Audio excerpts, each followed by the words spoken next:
Bienvenidos a la quinta clase del curso de Mecánica Celeste ofrecido por el Grupo de Astronomía AstroK de la Universidad Konrad Lorenz de Bogotá, Colombia.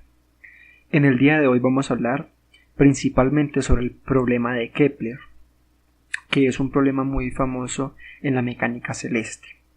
Pero antes quiero cerrar un tema muy importante de la clase pasada, y es el de los tipos de órbitas que se tienen. Ya veíamos que en el problema que teníamos del Sol y la Tierra podíamos tener órbitas elípticas, órbitas parabólicas u órbitas hiperbólicas. Y lo que queremos ver al inicio de la clase del día de hoy es las energías respectivas a cada uno de los tipos de las órbitas.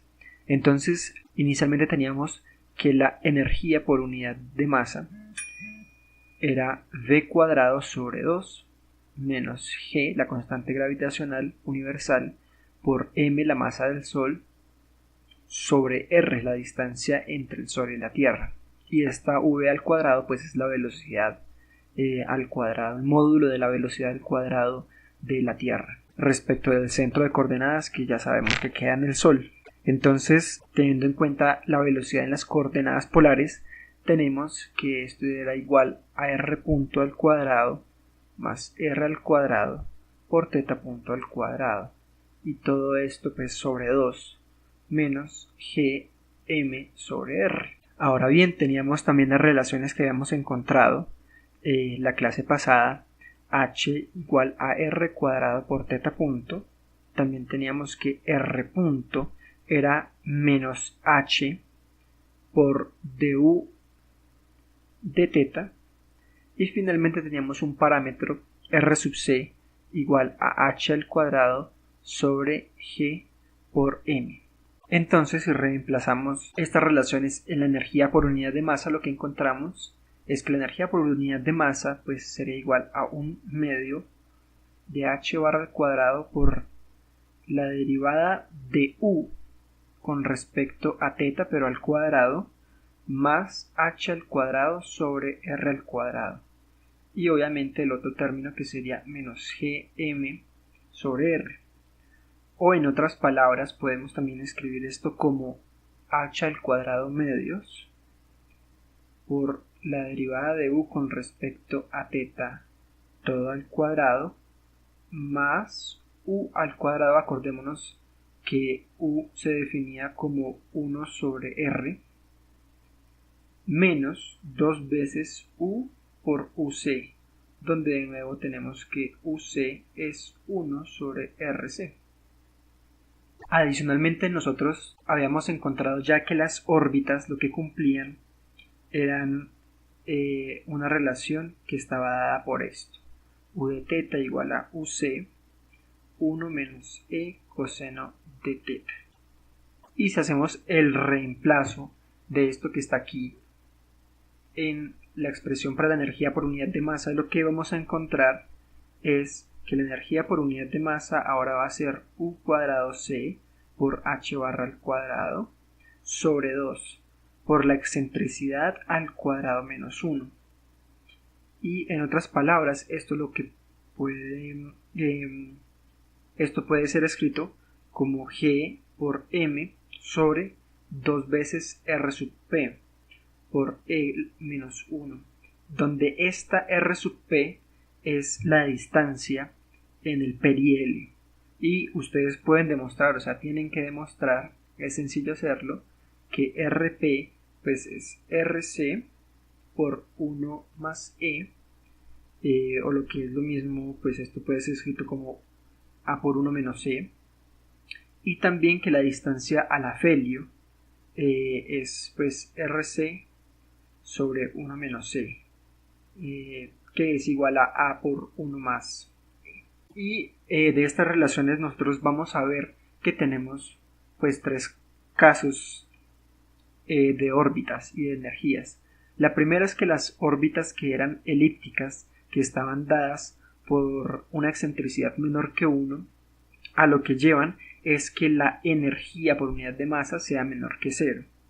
Y esto pues vean que tiene sentido porque pues si se supone que nosotros habíamos dicho que en el infinito la energía potencial era cero, entonces pues evidentemente si una órbita está bien acotada, es decir, está en un volumen específico y finito, pues entonces obviamente esa órbita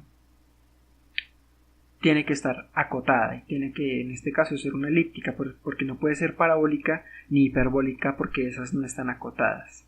Entonces, además de que sea menor a cero, podemos ver que esta energía pues sería igual a menos Gm sobre 2A.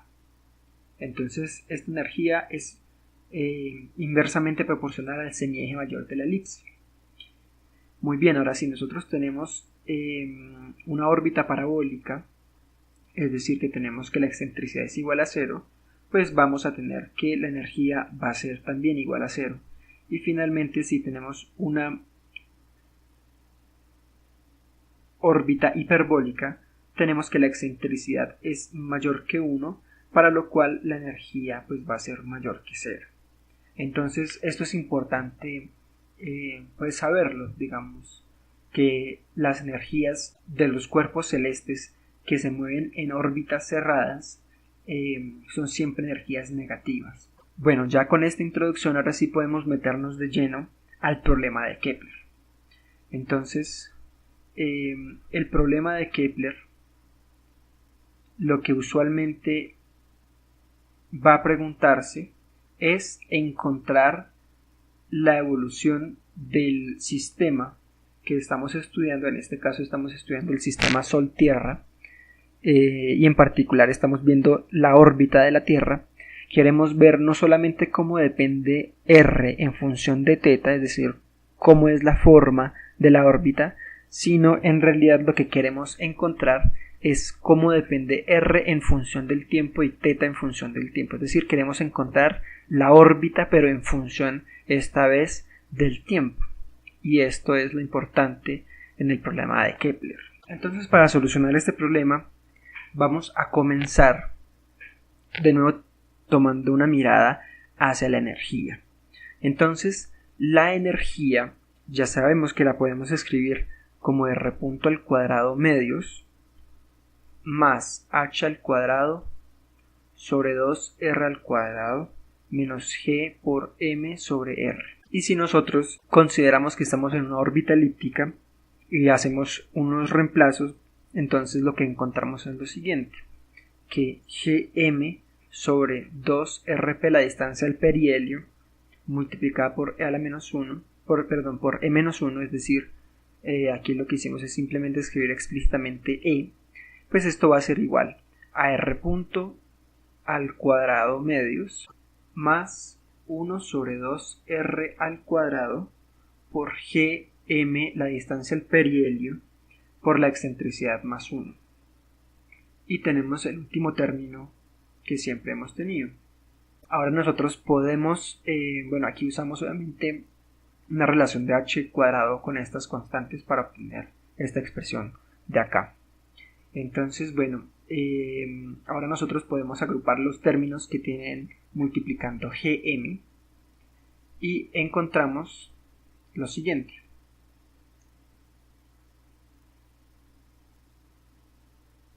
Entonces, ya que tenemos esta ecuación diferencial para r punto al cuadrado, pues podemos intentar de una vez solucionarla.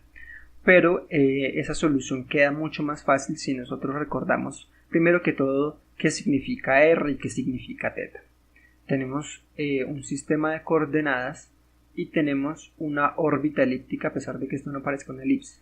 Entonces, si tenemos aquí un punto cualquiera en el plano x, y, pues esto es el eje X y esto es el eje Y. Ya sabemos que las órbitas ocurren en un plano específico. Entonces a lo que llegamos es que si ponemos un radiovector hasta ese punto de allá, tenemos que estar a una distancia r y también a un ángulo θ. Y lo que teníamos es que r de θ pues era igual a rc sobre 1 menos e coseno de θ. Entonces, similarmente, nosotros podemos definir un nuevo ángulo que lo vamos a llamar la anomalía elíptica, que es E y este e va a recorrer desde menos pi hasta pi, de tal manera que nosotros vamos a poder escribir la función r dependiendo en este caso de esta anomalía elíptica, y la podemos escribir como rp sobre 1 menos e por 1 menos e coseno de e.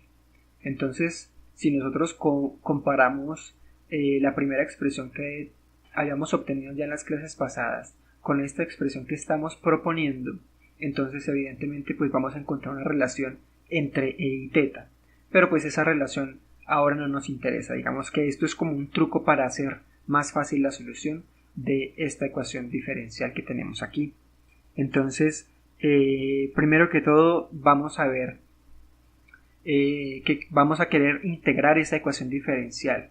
Entonces, pues porque es la única manera de solucionar pues una ecuación diferencial, es integrándola.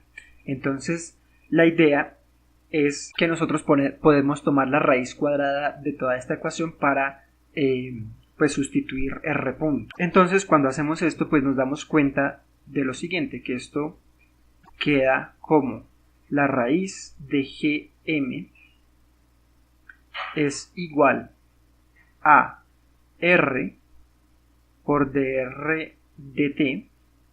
Solamente estoy aquí reacomodando las expresiones y aquí queda el siguiente denominador.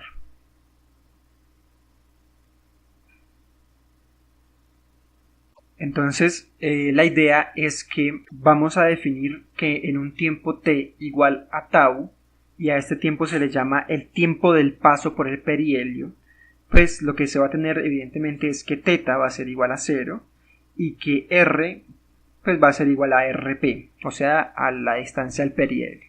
Ya es evidente por qué este tau se llama tiempo del paso por el perihelio.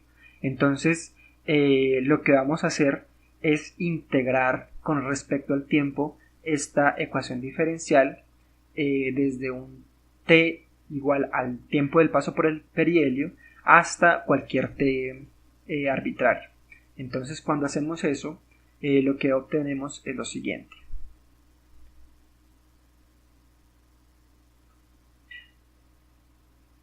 Y si aquí en esta segunda integral hacemos un cambio de variable para integrar ahora en r, pues evidentemente lo que vamos a obtener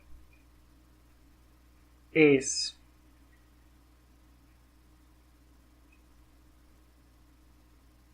esta integral. Y ahora bien, teniendo en cuenta que ahora tenemos esta expresión de acá, podemos incluso simplificar aún más esa integral horrible que tenemos ahí. Entonces lo único que tenemos que hacer es tener en cuenta esta función de acá.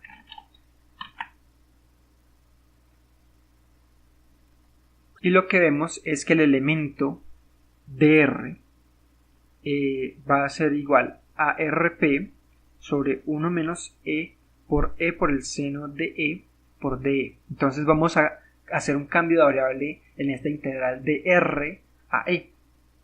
Entonces, primero que todo, pues vamos a analizar cómo nos quedaría este denominador.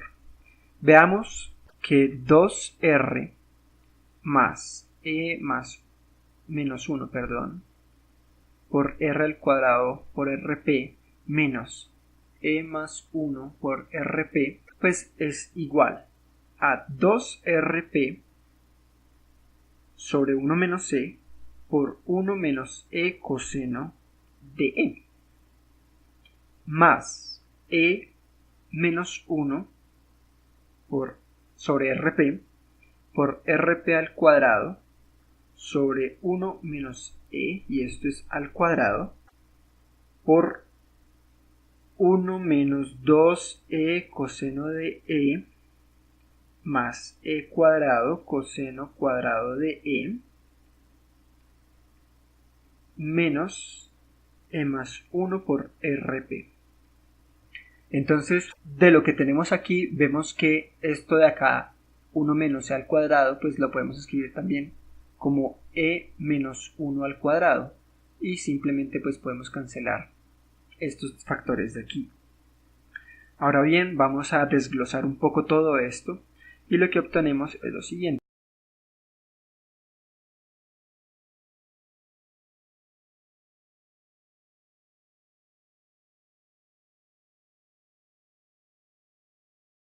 Finalmente, bueno, aquí podemos ver que esta expresión que tenemos acá la podemos cancelar con esta.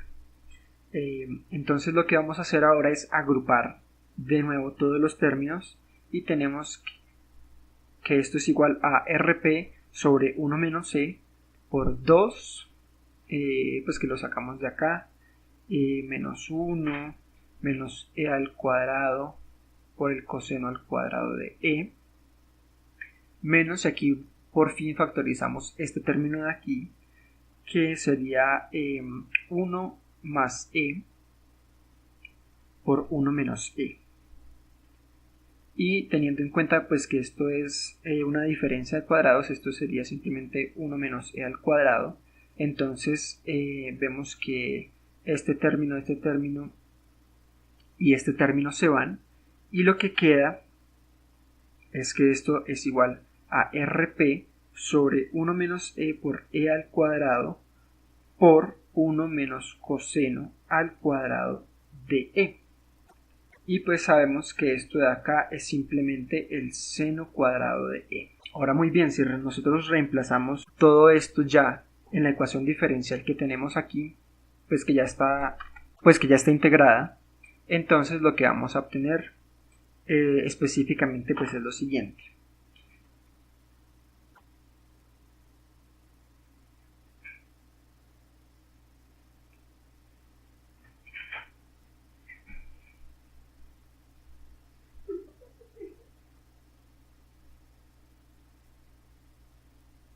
Donde esta expresión la hemos obtenido pues de reemplazo directo de este denominador que habíamos encontrado en esta ecuación gris que tenemos aquí marcada.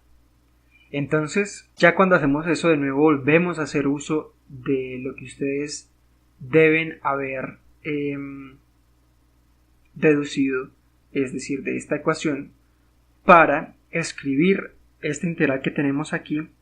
Bueno, y además de cancelar aquí los términos respectivos, por ejemplo, no sé, este con este término, lo que podemos obtener aquí es una integral desde 0 hasta e, desde t en general, por el semieje mayor a la 3 medios, por 1 menos e coseno de e, por d. Y la integral que tenemos aquí pues es demasiado sencilla, y finalmente lo que nosotros vamos a obtener es que e menos e por el seno de e, bueno, e mayúscula menos e minúscula por el seno de mayúscula, pues sería igual a gm sobre a al cubo, y todo esto le sacamos la raíz cuadrada y obviamente lo multiplicamos por el factor que teníamos de menos tau. Esta ecuación pues es una ecuación trascendente y no tiene una solución analítica, entonces lo único que se puede hacer es obtener una solución numérica para esta ecuación,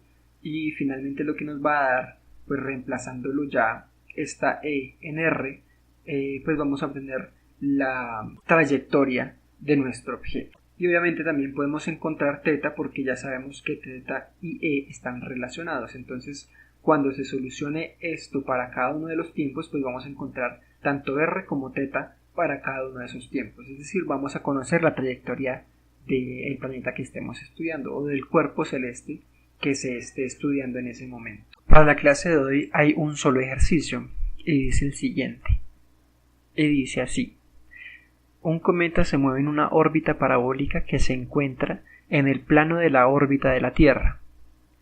Si asumimos que la Tierra tiene una órbita circular de radio a, muestre que los puntos en que la órbita del cometa intersecta la órbita de la Tierra están dados por esta expresión, el coseno de θ igual a menos 1 más 2p sobre a, donde p es la distancia del perihelio del cometa, definida en θ igual a 0. También demuestra que el intervalo de tiempo que el cometa está adentro de la órbita de la Tierra es la fracción, esta que está aquí, de un año, y que el máximo valor de este tiempo es 2 pitercios de año, o sea 11 semanas.